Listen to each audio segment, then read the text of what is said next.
Uh, Good morning, everybody. I want to start off by thanking Anna Marta and Sister Helen for inviting me to this wonderful event. And I especially am grateful for yesterday and the chance to encounter St. Thomas in Fossa Nova.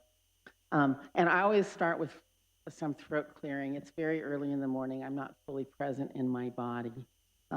So please bear with me.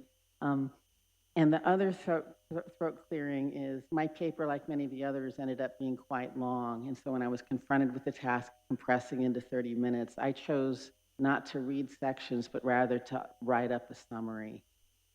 So please understand that I do have some details behind what I'm going to say, and maybe we can talk about it. And I'll try to moderate my remarks to fall within the half an hour. Okay, and I'm going to have to read because I'm practically brain dead. When we think of the theology of work, we are apt first to think of the set of questions that arose in the 19th century with the rise of industrial capitalism. It represented a new economic order in which workers without their own means of production depended on wage-paying jobs, mostly in factories. The social question launched a series of encyclicals that began in 1891 with Rerum Novarum, and it attracted attention from Protestants as well. The Dutch reformer Kuyper had a long essay on the social question that also came out in 1891, which charmingly he regretted being 6 months behind the Catholics. And interestingly, the analysis was very similar. Central concerns were about just wages and about the evils of unemployment and just the injustice that seemed to be baked into that system. In more recent decades, new sets of questions have emerged as a result of further economic progress. Some of these are familiar. Will automation displace workers and create more unemployment? Others are new. What sort of meaning does work have in an affluent age? Why do so many people experience burnout? Is Dave Graeber onto something when he observes a lot of people have jobs that have no purpose?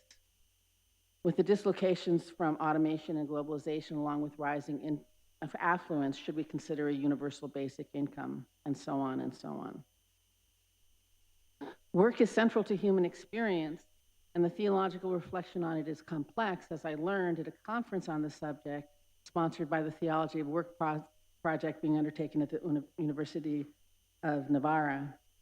To focus my thoughts for this paper, I decided to pick up the question about what work means in an affluent age. And I just want to bracket here. Part of the complexity is when you try to talk about work, there's still plenty of injustice and other sorts of problems.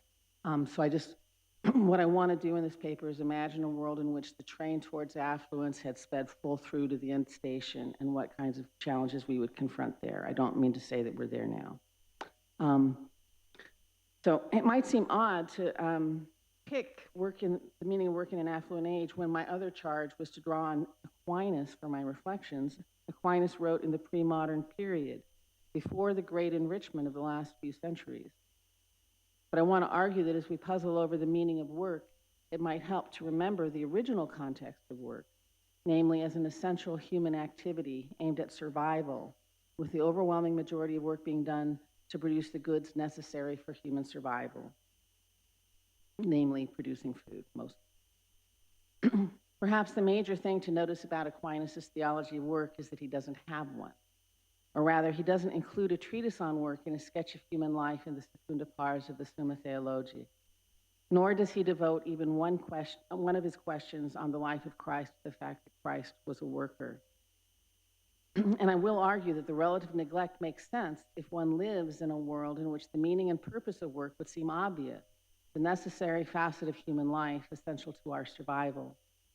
Most of Aquinas' discussion of work is centered on the question of whether mendicant friars were obligated to manual labor. Certainly this is not one of our major questions, not a hot disputed question today, but he kept coming back to it. The principles Aquinas uses to address that question, however, offer a surprisingly coherent way of making sense of our modern questions about work. Okay. To set this up, and part of my thinking here, when I read a lot of people drawing on older sources about work, I feel like they've completely lost sense of the context and do not appreciate how radical the change in our economic life has been over the last few years. So I actually am turning to John Maynard Keynes, who wrote an essay in 1930, who eloquently describes this problem. And I'm going to give it a little bit of space here. The essay is called The Economic Possibilities for Our Grandchildren. He wrote it in 1930, so we're pretty much in the future he is describing. In it, he observes that the West had been enjoying sustained economic growth for quite a while. And he argues that if that trajectory continues, we could arrive at a world in which the economic problem was solved, perhaps something that might arrive right around now. Okay. Keynes calls this a startling possibility. Startling because throughout human history, the struggle for existence has been the primary, the most pressing problem of the human race, and indeed of all species. Up until the era of sustained growth, which began in England somewhere in the late 18th century, people debate, and which has spread around the world, humans were caught in the Malthusian trap in which the standard of living oscillated around a subsistence level. The prosperity that began in England has led to sustained rises in the standard of living, which has spread more and more widely throughout the world population. And although we have not yet solved the economic problem for everyone, we are getting closer. And so it seems worthwhile to take up Keynes's reflections on this momentous future event, which we're closer to now than when he wrote. His first point is that it will represent a great liberation. The economic growth that had ensued from the Industrial Revolution came at a price, namely accepting an economic system that treated economic productivity as the highest good. But if economic wealth is an instrumental good, it is incoherent to treat it as an end. So Keynes writes that once the economic problem is solved, and I'm going to quote, we could return to some of the most sure and certain principles of religion and traditional virtue, that avarice is a vice, that the exaction of usury is a misdemeanor, and that the love of money is detestable, that those walk most truly in the paths of virtue and sane wisdom who take least thought for the morrow. We shall once more value ends above means and prefer the good to the useful. We shall honor those who can teach us how to pluck the hour and the day virtuously and well, the delightful people who are capable of taking direct enjoyment in things, the lilies of the field who toil not, neither do they spin. Keynes' second point is that we need to get ready for this transition. If we are to go from a world in which living well has been subordinated to the project of growing wealth, we will need to train people to find purpose in new ways. These new purposes might or might not take the form of new kinds of work. If we join Keynes's reflection on the economic possibilities of his grandchildren with St. John Paul II's encomium to work, Laborem Exercens, we see something of the tension about work that might arise. John Paul II tells us that work is essential to human nature, perhaps the key to our social questions. Work is distinctively human, a peculiar mark of man, and the mark of a person within a community of persons. John Paul II's emphasis on the subjective sense of work, its role in our realization of the Imago Dei as co-creators with God, and in developing human potential, expressing our personhood, and so on, would seem to suggest that even as we enter an age of affluence in which work is overwhelmingly not directed to the problem of human survival, we must still keep working as an expression of our human nature. But work has always had the quality of being for something. It always has the character of being useful. And the question we need to start grappling with is what that something for which it might be useful might be. Okay. So what does Aquinas have to offer? Aquinas' theology offers support for John Paul II's emphasis on the subjective dimension of work. We can find material that supports the idea that work is part of our reflection of the Imago Dei, part of the way we image God in being provident for ourselves and our communities, part of how we cultivate our own excellence, and as we just heard from Pope Francis, it's a core expression of our social nature, the fact that we are economically interdependent. Indeed, Aquinas explicitly argues that we can see our social natures precisely in that fact. And Aquinas does say that work of a sort was part of Adam's paradise. Work before the fall was, quote, pleasant on account of man's practical knowledge of the powers of nature, close quote. But I do want to pause to note that's the one sentence where Aquinas explicitly sounds like John Paul II, at least a bit. All the rest came from his framework, and he doesn't really directly discuss work. Okay. So when tackling the subject of work directly, Aquinas gives us a different perspective. First, the disputed question about whether mendicant friars were obliged to manual labor is premised on the idea that manual labor is a distinctive form of work. He oscillates in how he uses the term. Sometimes it's the narrow meaning of physical labor, and sometimes he expands it to say any way of getting an income by which you could sustain yourself. But he does at least occasionally make the distinction.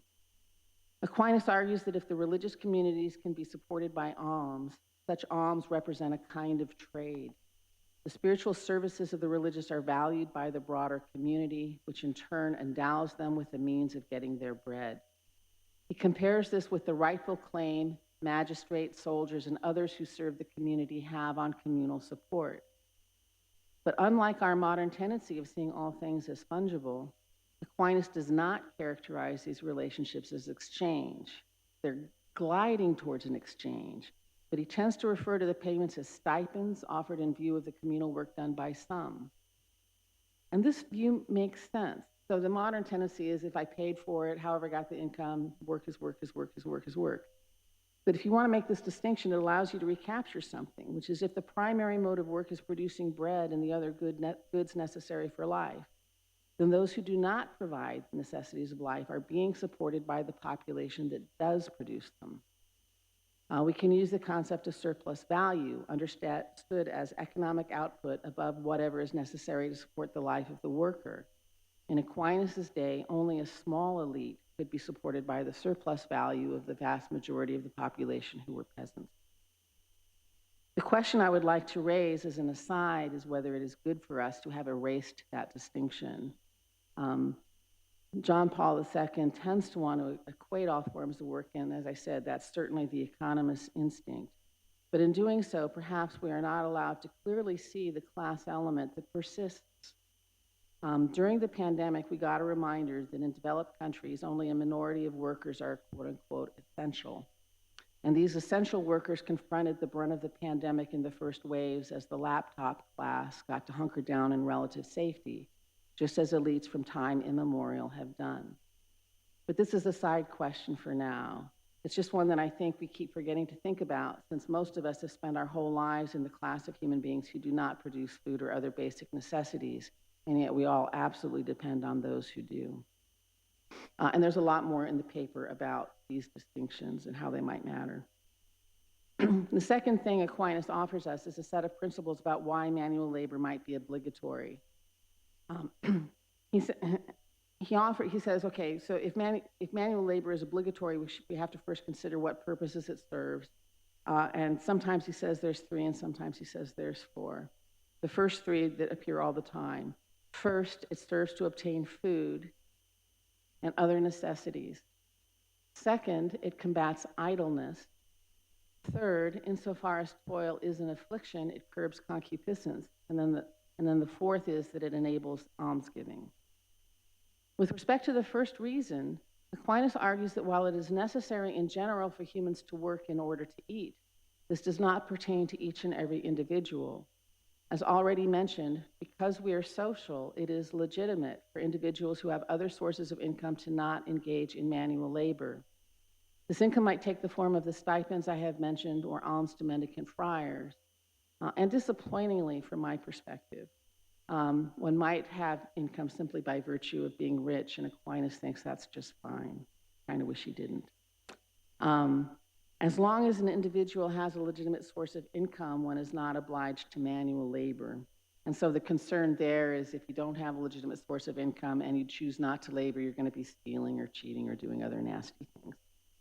Okay, so that's why you have a duty to labor. However, one is only exempt from manual labor if one also has a way of serving the 2 other purposes of such work, that is, to keep from idleness and to curb concupiscence. Aquinas only draws on the 4th purpose to argue that those who have an obligation by virtue of some vow to give alms and who do not have any other means by which to give alms are obliged to manual labor, and I will leave that aside. It is these 2 purposes, combating idleness and curbing concupiscence, that are most relevant for an affluent age. In this paper, I'm going to focus mostly on the problem of idleness. Okay, so the meaning of work in an affluent age. So there's different traditions of thought here, but the ancient one, out of which Aquinas was initially working, although he rehabilitates it in many ways, starts with Aristotle, but Marx and Keynes both pick up this thread. And this is the idea that work should be viewed as a burden imposed on us by necessity. The fulfillment of human nature lies in the goods that we can pursue once our survival needs are met. Thus, in Aristotle, slaves provide the necessary goods, freeing their masters to cultivate virtue, serve the polis, or pursue philosophy. As William James Booth suggests, Marx wants to maintain this rational ordering, and I consider it rational not with respect to the slavery part, but with respect to the idea that work is meant to serve higher goods. And the concern in Marx, which we should all have, is that in the modern economy, once we've gotten rid of that ordering, we start working for its own sake, and we start producing wealth for its own sake, and there's no end to it. And it kind of it means we enslave ourselves to something that has no purpose, and that seems irrational from this perspective. Okay. So for Marx, the purpose of economics is to support lives worth living, lives well lived. Marx adds in the hope that having endured capitalism, our productive capacities have grown to the extent that the higher goods need no longer be for an elite alone. We can now, with affluence, imagine lives in which everyone can pursue higher vocations without being absorbed by capitalism's relentless demand that everything be subordinated to economic production. And as seen, Keynes thinks that once the economic problem has been solved, we could imagine lives ordered towards these higher goods. But Keynes does have a worry about all of this. The abundance to come can only be enjoyed by those people who, quote, can keep alive and cultivate into a fuller perfection the art of life itself. Yet there is no country and no people, I think, who can look forward to the age of leisure and of abundance without a dread. For we have been trained too long to strive and not to enjoy. It is a fearful problem for the ordinary person with no special talents to occupy himself, especially if he no longer has roots in the soil or in custom or in the beloved conventions of a traditional society. To judge from the behavior and achievements of the wealthy class today in any quarter of the world, the outlook is very depressing. And we could all probably add in our own elaborations of how depressing that outlook could be. Okay. So Aquinas on the need to combat idleness. So he's basically picking up ahead of the letter of Keynes's concern. If people are not forced to work, what will keep them from falling into dissipation or idleness? For Aquinas, as we've seen, the necessity of manual labor goads people to work. And this goad is a good thing because it helps them to escape the perils of idleness. Moreover, the strenuousness of manual labor curbs the concupiscence of the flesh. Aquinas is clear-eyed about the capacities of a fallen human nature. Just as legislatures need to structure their laws to meet the capacity of virtue present in the population, it is not unreasonable to value the taskmaster of necessity as a means for forcing people to lay some of the important foundations for the project of cultivating virtue and pursuing the higher goods by cultivating self-discipline, the habit of service, and so on. Presumably, just as the legislature can demand more of a virtuous citizenry, a more virtuous citizenry has less need or even no need of the goad of necessity. It would thus require discernment to judge whether means of the distribution of the necessities of life in a world of affluence, such as universal basic income, would help or hinder the flourishing of human lives. In any event, the near century since Keynes wrote his essay suggests that we have not, in fact, chosen to convert the dividend of economic productivity into lives of leisure, and leisure understood as a cultivation of the good life, not sitting around watching Twitch. There are a few ways we can understand our choice to keep working in an affluent age. The benign explanation for our ongoing devotion to work is that as we have grown past the immediate need to secure our survival, we are able to expand our needs to encompass higher modes of human living. Prosperity expands the range of things we can do. We can travel, we can explore dimensions of our capacities through hobbies, we can enjoy more comfortable and more aesthetically pleasing forms of life. If we need to keep working full-time to secure such goods, perhaps it is worth it. And if the work involved itself requires that we develop our capacities and thereby serve the larger community, that is all to the good. While this form of progress is clearly part of what we mean when we call progress, and it is indeed to be celebrated, many of the questions we raise today about the meaning of work suggest that some of it is really acedia, or the culture of total work that Pieper decries in his book, Leisure, the Basis of Culture. The imperative for ongoing economic growth allows us to continue to accept the logic Keynes hoped we could move beyond, the logic that says that we must sacrifice virtue and other human goods like the goods of family or community if doing so enhances our economic productivity. We worry about a burnout culture. We worry about the expansion of jobs that are really make-work jobs. It seems clear that we very much need to take up the question of what work is for once its primary purpose of sustaining our lives becomes less central. And Aquinas offers us at least one last resource that should be part of these conversations. An essential part of what constitutes work is that it is a human activity which is useful for something.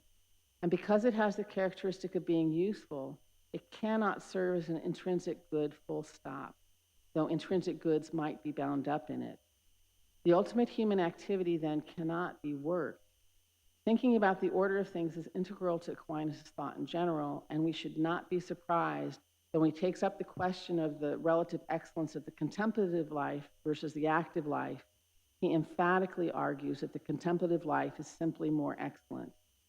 If our ultimate end as beings created in the Imago Dei is to know and love God as God knows and loves himself, then time spent in contemplation in this life must be our highest activity in this life. If work is for something, the highest thing is that for which we work, i.e. that in which we rest as an end in itself.